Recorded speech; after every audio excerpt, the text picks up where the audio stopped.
Hello, Jai Hind to all my dear NDA aspirant. I come here with a specific strategy of 90 days. अक्सर लोग क्या गलती करते हैं शुरुआत में जब उनका फर्स्ट अटैम्प्ट होता है तो वो there are a lot of books in the there are a various books in the market. तो वो क्या सोचते हैं कि मैं इस बुक को भी पढ़ लूँ, यानी NCERT मैथ को भी पढ़ लूँ। सिमिलरली मैं RD शर्मा भी कवर कर लूँ साथ के साथ। सिमिलरली मैं RS अग्रवाल भी कवर कर लूँ।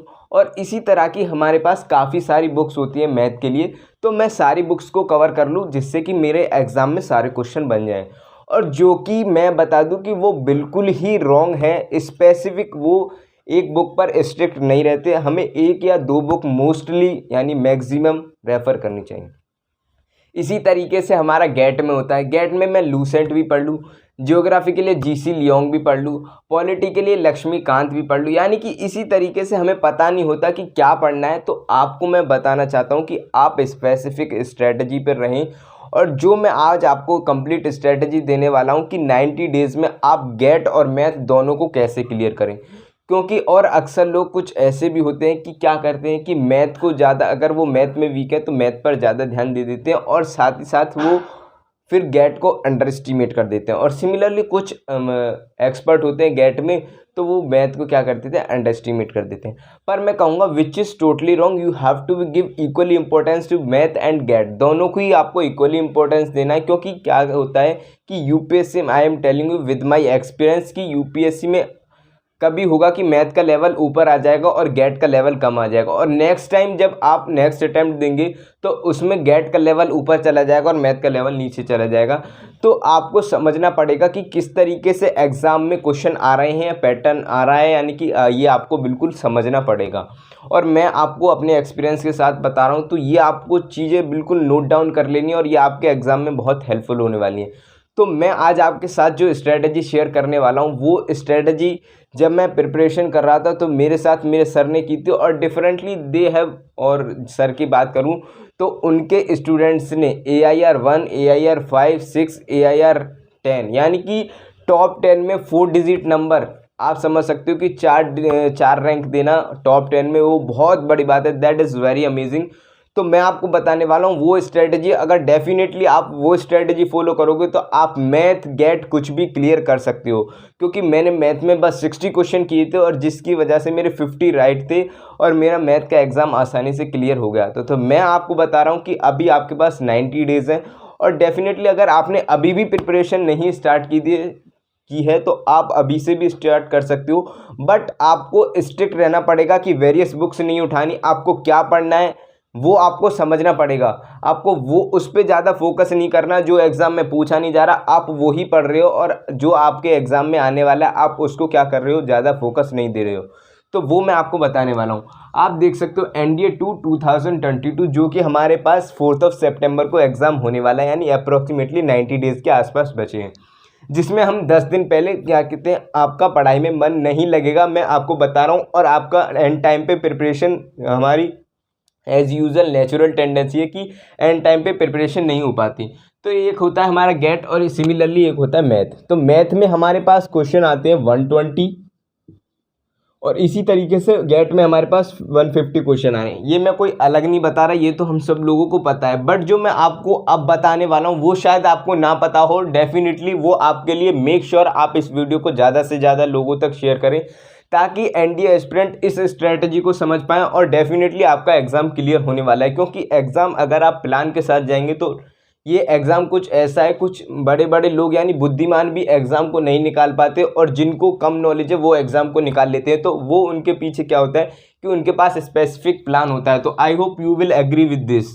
तो हमारे पास 150 क्वेश्चन होते हैं, यानी 150 क्वेश्चन हमारे पास गेट में होते हैं, और मैथ में होते हैं 120 क्वेश्चन। तो अगर हम इस एक क्वेश्चन मार्क एक वन ईच क्वेश्चन कितने का होता है, 4 मार्क्स का, 4 मार्क्स का। और इसमें 120 क्वेश्चन यानी कि हमारे पास होता है ये 300 का, यानी एक क्वेश्चन होगा हमारे पास 2.5 मार्क्स का। तो हमें क्या समझाते हैं टीचर्स, मैं आपको बता रहा हूँ यूजुअली कि आपको इसमें अगर एक क्वेश्चन करोगे तो ज़्यादा मार्क्स मिलेंगे।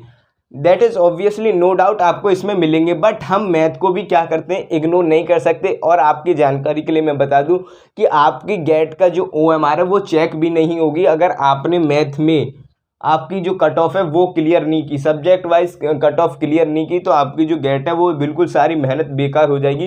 तो आपको इसी वजह से मैं कह रहा हूँ कि आप मैथ को बिल्कुल भी ना छोड़ें और ना ही गेट को छोड़ें, क्योंकि कुछ लोग होता है जिनका 4 अटेम्प्ट भी मैथ की वजह से क्लियर नहीं हो पाए, वो गेट में अच्छे थे, और कुछ लोग ऐसे थे जिनकी मैथ अच्छी थी बट गेट की वजह से नहीं हो पाता क्लियर। तो मैं आपको बताने वाला हूँ, जैसे कि हमारे पास 120 क्वेश्चन आते हैं, तो everything is the game of psychology. आपको माइंड में क्या लेकर चलना है कि मुझे 120 क्वेश्चन नहीं करने, मुझे 150 क्वेश्चन नहीं करने।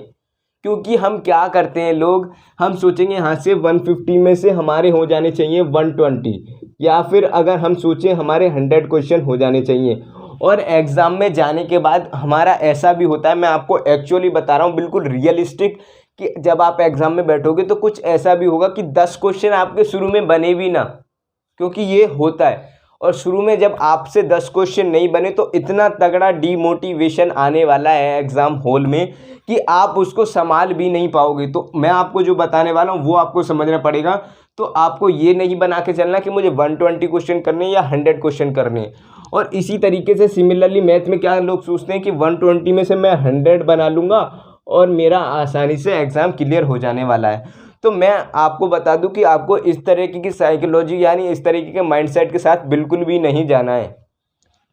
आपको क्या करना है कि मेरे सर ने बताया था कि 70-50 रूल लगाना है, 70-50 रूल, और जो कि बहुत इम्पोर्टेंट है आपको मैथ को क्लियर करने के लिए।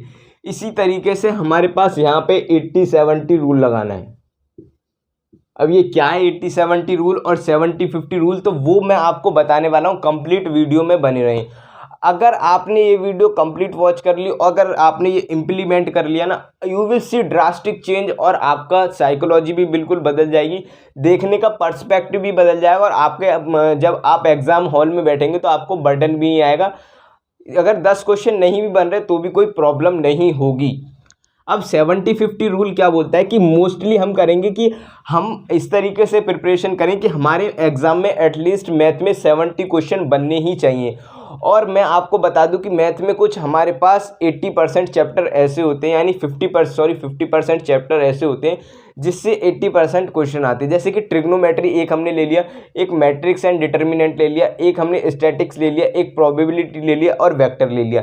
तो ये मैंने आपको 4 से 5 चैप्टर बताए, और जो कि आपके एग्जाम में कम से कम 50 क्वेश्चन तो इन्हीं चैप्टर से आने वाले हैं। तो आप समझ सकते हैं कि आपको यही सेलेक्टेड चैप्टर्स पढ़ने हैं और आपके एग्ज़ाम क्लियर हो जाने वाला है।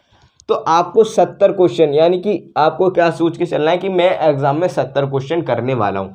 अगर बाय चांस 70 क्वेश्चन हमारे नहीं भी बनते हैं तो कोई प्रॉब्लम नहीं है, क्योंकि 70 क्वेश्चन पे हमारे पास कितने मार्क्स आएंगे, क्योंकि आपके 70, और इसी तरीके से सिमिलरली अगर हम 70 में यानी कि 1.25 से मल्टीप्लाई करते हैं, सॉरी 2.5 से मल्टीप्लाई करते हैं,